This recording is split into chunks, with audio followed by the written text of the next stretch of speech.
그 데이터 이제 뭐 분석, 데이터 인사이트를 어떻게 뽑을 것이냐, 뭐 이게 이제 주제인데, 데이터에서 인사이트를 뽑는 무슨 방법론, 정형화된 프로세스가 있다고 그런다면 얼마나 좋겠습니까? 예, 그러면 우리가 하는 일들이 굉장히 쉬워지겠죠. 근데 제가 이 일을 한 26년 했는데 그런 정형화된 방법이 없습니다. 그래서 데이터를 많이 다뤄보고 현업에 대한 많은 이해를 가지고 우리가 인사이트를 찾아가는 건데요. 먼저 이제 데이터 하면 이론적으로 뭐 이게 네이버 사전에 보면 이렇게 나옵니다. 뭐 이론을 세우는데 기초가 되는 사실 자료, 뭐 자료인데 우리가 접하는 자료는 대부분 숫자로 된 자료들 많이 보죠. 그래서 데이터는 크게는 정량적인 데이터, 정성적인 데이터. 이번 강의는 정성적인 것도 어떻게 분석할지 약간 맛보기로 보여드릴 겁니다. 정량적인 건 숫자로 표현되는 데이터고요. 정성적인 거는 숫자 외에 데이터 이렇게 얘기하시면 되는데, 비정형 데이터, 최근에 이제 비정형 데이터 말씀 많이 듣죠. 영상, 그림 뭐 이런 거. 그래서 요즘 뭐 AI 하면은 뭐 고양이 사진 보면 저게 고양이인지 개인지 판별하는 알고리즘 만들어내고, 저런 비정형화된 자료들을 이제 분석하고 DB하고 하는 것도 요즘 최근에 이제 많이 프로젝트화되고 업무적으로 많이 이제 활용하는 그런 부분이 되어 있습니다. 그러니까 양적으로 되어 있는 데이터의 성격을 좀 이해를 하셔야 되는데, 통계에서 이제 변수, 변하는 거잖아요. 변하지 않는 걸 상수라고 해요, 상수. 변화가 없으니까. 뭐 크게 분석할 그게 없죠. 변화하는 데이터에서 우리가 인사이트를 뽑는데, 이런 이제 변하는 값 변수를 크게 네 가지로 이제 구분할 수가 있습니다. 그래서 명목, 순위, 등간, 비율, 뭐 이렇게 나누는데, 명목은 숫자로 표현되지만 그냥 구분하는 변수예요. 그러니까 예를 들면 우리가 DB에서 고객들 직업 이렇게 있으면 직업 코드 하잖아요. 1번 사무직, 2번 자영업, 3번 무직, 4번 학생, 뭐 이런 식으로 코드하면 숫자로서의 의미가 있다 없다? 없는 거예요. 단순히 구분하기 위해서. 그게 명목 변수예요. 빈도만 의미가 있어요. 순위, 척도, 순서는 의미가 있는데 이것도 역시 크기가 의미가 없는 거예요. 예를 들면 회사 선택할 때 제일 중요한 게 1번이 복지, 2번이 인간관계, 3이 연봉이잖아요. 복지랑 인간관계 차이가 얼마예요? 숫자적으로는 1이잖아요. 1하고 2니까 1이고, 인간관계랑 연봉이랑 2하고 3의 차이는 얼마예요? 1이잖아요. 그러면 중요하다고 생각하는 강도가 똑같다고 생각하세요? 다르잖아요. 그 간격은 숫자적으로는 1이지만 이거는 동일한 간격이 아닌 거예요. 그러니까 이것도 평균의 의미가 있다 없다? 없어요. 이것도 빈도만 의미가 있는 거예요. 이런 것도 우리가 이제 데이터를 분석해서 인사이트를 뽑으려고 그러면 빈도 분석만 해야 돼요. 그 다음에 등가 분석은 이제 간격이 똑같은 거예요. 이런 비율 자료는 다 더하고 곱하고 나누고 다 할 수가 있어요. 그게 무슨 이야기냐면 등간 변수나 이런 거는 이제 더하고 뭐 할 수 있고, 비율 자료 더하고 곱하고 나누고 할 수 있으니까 이런 거는 평균 같은 게 의미가 있는 거예요. 등간 변수도 이제 평균 같은 건 구할 수가 있는 거예요. 비율 자료 이런 거는 더하고 곱하고 우리가 이제 뭐 할 수 있는 것들이 굉장히 많죠.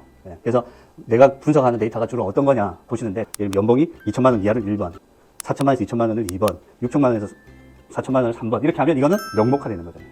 순위화되는 거고, 그죠? 그럼 그때는 빈도를 분석하는 거고, 이렇게 비율 자료 되어 있는 건 어떻게? 평균을 보는 거예요. 그 다음에 데이터 분석 해석은 어떻게 하느냐, 이거 뭐 교과서적인 이야기인데, 의사결정 문제, 가설 설정, 이게 제일 중요하다고 봐야 돼요. 이거는 통계를 안다고 세울 수 있는 게 아니에요. 현업에 대한, 도메인에 대한 지식이나 이런 게 필요한 거죠. 이거 가지고 이제 세우면, 그 다음에 이제 데이터를 수집해야 되겠지. 데이터를 가지면 이제 분석을 해보자. 그럼 어떤 분석을 해야 될까? 뭐 파이썬이라든지 R이라든지 또 오픈소스 같은 것들이 많이 공유가 되어 있어서 마음만 먹으면 엄청난 분석을 쉽게 간단히 할 수가 있어요. 그러니까 이 부분은 어려운 부분이 아니에요. 통계 전공자들이 이제 여기서 전문성을 발휘하는 시대는 끝난 거야.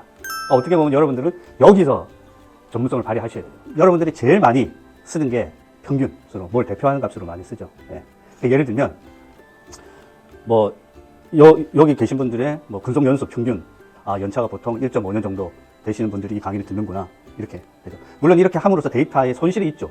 개별 한 명 한 명에 대한 정보가 없어지는 거잖아요. 저직급자가 좀 있고 고직급자가 좀 분포가 높고 중간에 이게 없구나, 얘네들은 도대체 지금 뭘 하고 있을까, 이런 생각이 든단 말이에요. 그런 정보는 없어지는 거죠. 대표값 하나로 그냥 이 분포는 모르겠고, 뭐 예를 들면 우리 사회에 조금 적응한 이런 분들이 많이 듣는구나, 이 정도는 알지만 정보는 손실되죠. 그럼에도 불구하고 평균을 많이 쓰는데, 중간값은 연차를 1년 좀 넘고 제일 연차 많으면 나 26년 뭐 이러면 순서대로 해서 중간에서 중간값, 그것도 대표값을 써요. 채빈값, 이건 제일 많은 빈도 많은데, 평균을 여러분들 그냥 쓰면 안 되고요. 평균은 뭐에 민감하냐면, 첫 번째 이상치에 민감해요. 아웃라이어. 예를 들면 간접값이 1, 2, 3, 4, 5가 있어요. 이게 평균이 얼마예요? 3이잖아요, 평균이. 이게 대표값을 쓰는 거예요. 근데 예를 들면 1, 2, 3, 4, 50이 이렇게 나왔어요.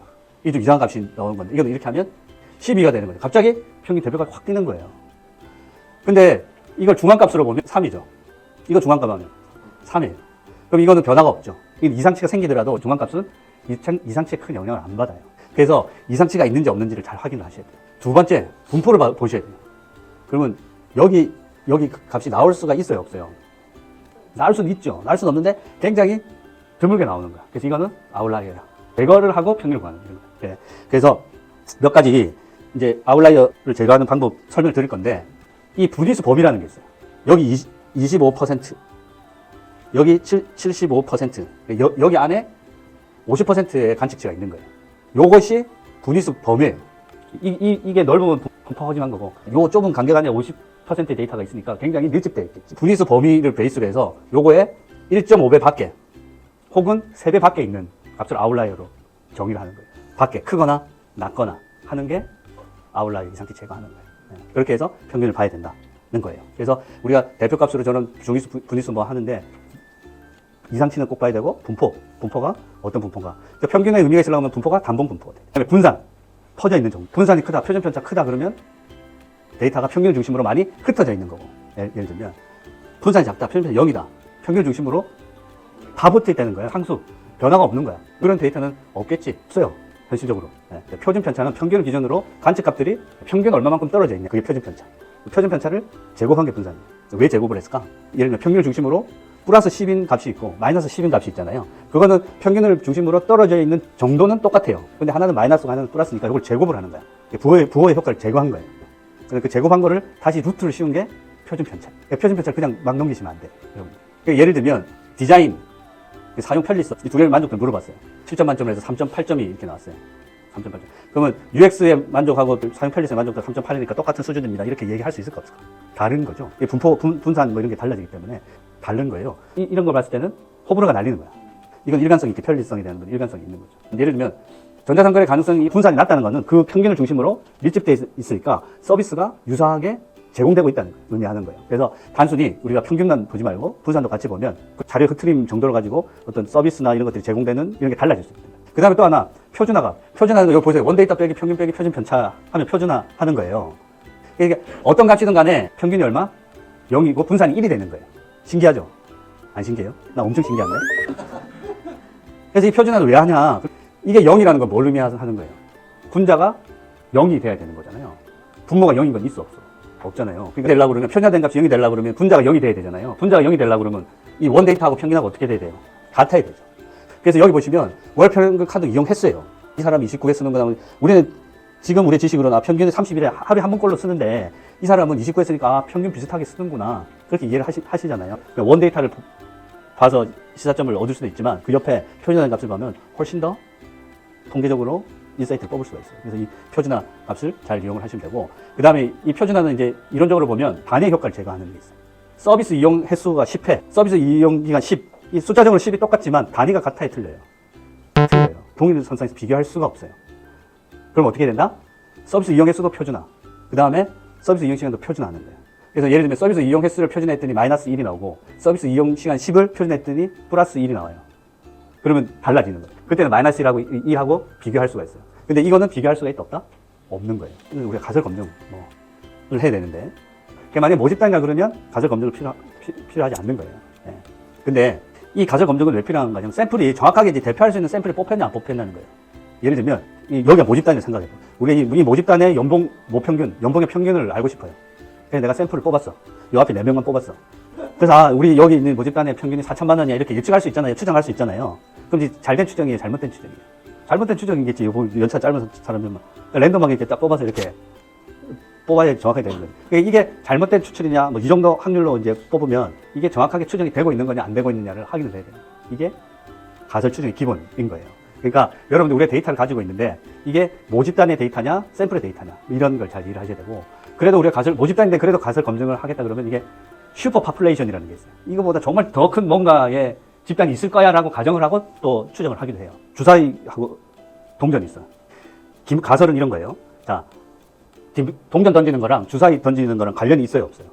없죠. 이게 이제 H0 가설이 되는 거예요. 서로 동립이다. 관련이 없다.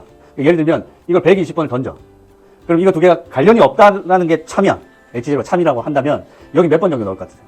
그렇지, 10번, 10번, 10번, 10번, 10번. 근데 실제 던져보면 이렇게 나와요, 안 나와요? 안 나오죠. 비스무리하게 나오겠지. 근데 실제 내가 미친 척하고 집에 더 던져봤어. 그랬더니 여기에 뭐 18번, 2번. 확률적으로 보면 굉장히 드물게 나올 확률이잖아요. 그럼 우리가 어떻게 한다? 이거를 의심을 해봐야 돼. 이렇게 나올 확률은 실제적으로 보면 여기쯤이에요, 여기쯤. 보통 던지면 이 정도에 나와야 되는데 요렇게 나올 확률이 요렇게 나오는 거예요. 봤더니 야, 이상하네. 앞면이 나오면 숫자가 좀 낮은 게 나오고 뒷면이 너무 좀 높은 게 나오네. 그럼 이 주사위와 동전하고 뭔가 나는 모르지만 얘네 둘이 뭔가 관련이 있을 거야. 독립이 아니고 뭔가 관련이 있을 거야. 통계적인 가설 검증 절차에.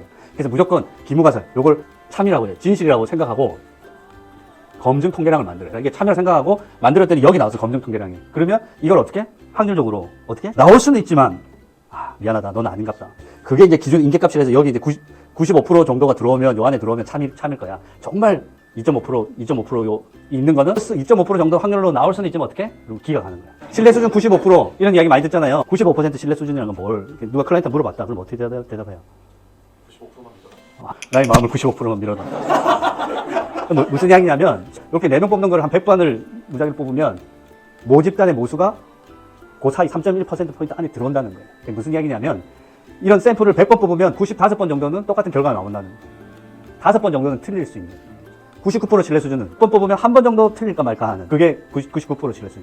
제가 이 얘기를 왜 하냐면 90% 신뢰 수준은 믿을만해요, 안 믿을만해요? 몰라요? 너무 인생을 빡빡하게 사네. 90% 신뢰 수준 난 믿을만해. 80% 신뢰 수준은 난 믿을만해. 나를 80%는 믿어. 나 이 사람 믿겠어요. 80%는 믿는다. 70%? 이게 무슨 얘기냐면 너무 그거의 기준을 95%, 99% 이렇게 두지 말라는 거예요.